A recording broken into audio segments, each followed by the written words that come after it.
Hi, welcome to Art Arts again with this fourth week, maybe the last, who knows. And today is gonna go have a journey to Pienza. No, it's false. Just a change of my programs because a dear friend of mine and colleague, Christina, asked me a gift for her birthday today, April 6th. To talk about Raphael. So happy birthday, Christina. Raphael, here we are, and he's not one of my favorite painters, but we have to recognize that he was one of the biggest geniuses of the art, not just Renaissance, not just Italian art, but we were talking worldwide. And Raphael was born in April 6th and died in April 6th in Rome, and 37 years old, so very young.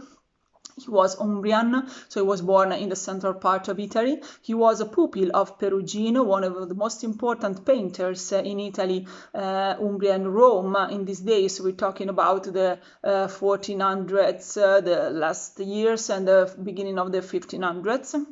But soon he left Umbria to go to Siena. He came to Siena because he was asked to help the painter Pinturicchio, another important painter in Rome, Umbrian as well, with the decoration of the Piccolomini library in the Cathedral of Siena. Then he moved to Florence, then he moved to Rome when he became one of the most, maybe the most important artist, like with Michelangelo, in Rome, in Italy, influencing the history of art all over the world.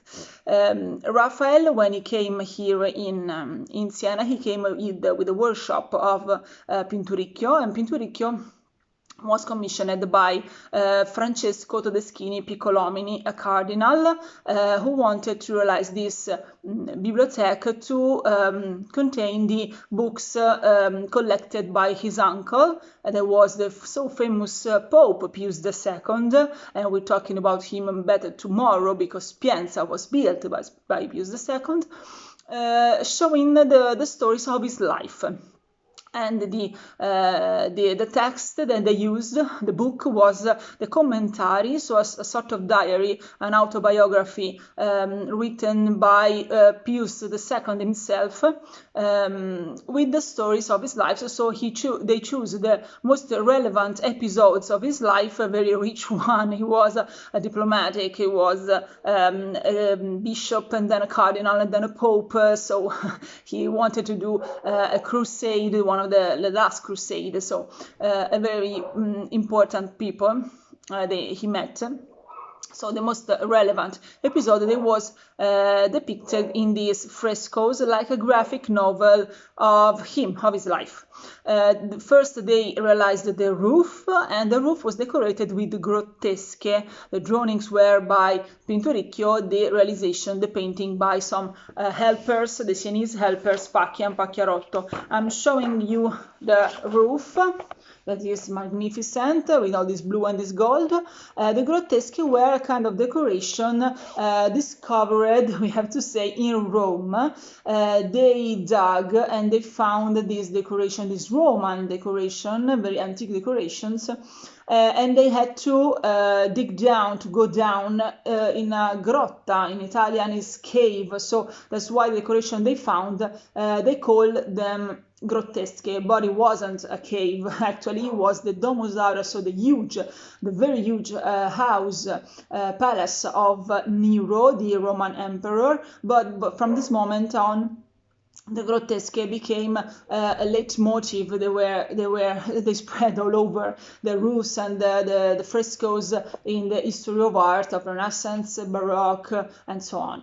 Pinturicchio became specialized in this kind of decoration, so he realized this roof, and the central scenes, they represent the stories of Proserpina and Diana, two goddesses of the Roman mythology, connected with the moon, because the crest of the Piccolomini family is the crescent moon, and you see this hat is the cardinal hat of the commissioner Francesco Piccolomini, Todeschini Piccolomini. Then they realized the scenes of the life, and Pinturicchio immediately realized that his helper, Raphael, was a terrific drawer, so he wanted him to realize the drawings, the cartoni for the scenes, and then he painted them inside the library, where the date of today is 1502, the date of the contract between the Pinturicchio,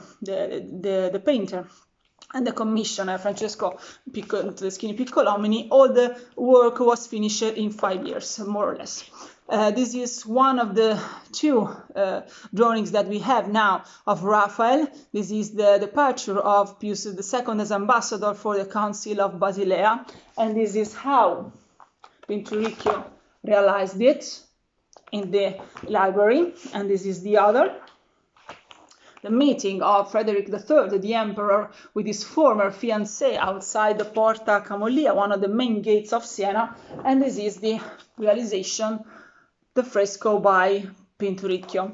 It's impossible by these pics to see the difference, but if you Google it, you will discover that Raphael realized the very deep scenes with the panorama, with the landscape so wide, and the figures, the horses, the animals, the men were lively and restless. So Pinturicchio didn't do this. He realized some solemn scenes and some figures that became like actors in a theater, beautifully dressed but static.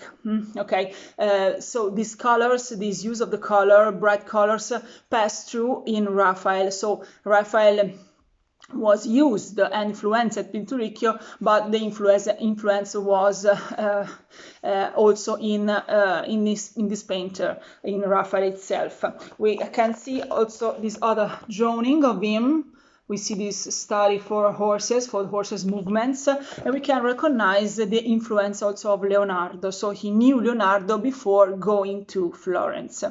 Raphael, when he came to Siena, he met also one of the loves of his life, a statue, a Roman statue, a copy of a Greek one, the Three Graces, that was bought in Rome by the Cardinal Francesco Todeschini and then moved to Siena to be the center of the library. Raphael designed them in a drawing and then realized them in this painting, and now is the Musée Condé in Chantilly. So Raphael was influenced in Siena by this kind of figuration and his and Pinturicchio as well. Then he moved to Florence and went on these studies and life that was very rich and important to us. So thank you for your attention. Have a beautiful birthday, Christina, and see you tomorrow for Pienza, the Cathedral Pienza. Bye bye.